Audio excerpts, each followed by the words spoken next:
Hi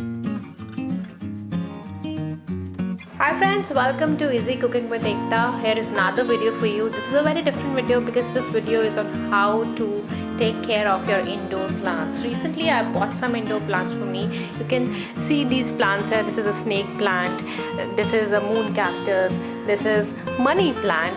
These plants keep your indoors really full of oxygen. So I'm going to tell you how to water your indoor plants. In this specific plant, which is a money plant, you could see the leaves are drooping here. The drooping leaves is that the soil is dry enough and it requires ample watering now. The way of identifying when to water your plants is that these leaves will roll up like this.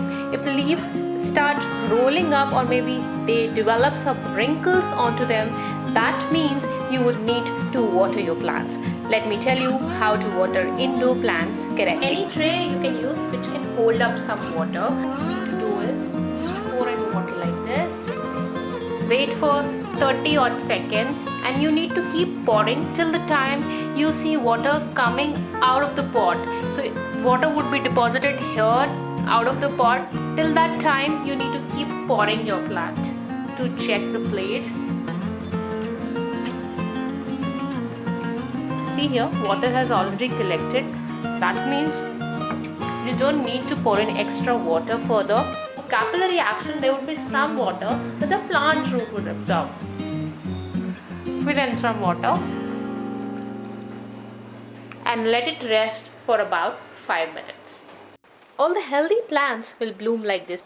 You can see there is some life in the money plant now. We have recovered a damaged money plant using the gardening technique. All the succulents and the indoor plants definitely require some sunlight, so keep them in direct or maybe some shaded light for approximately 2 hours every day. This would keep your indoor plants really healthy. I hope you have liked the video. If you have, please do not forget to subscribe.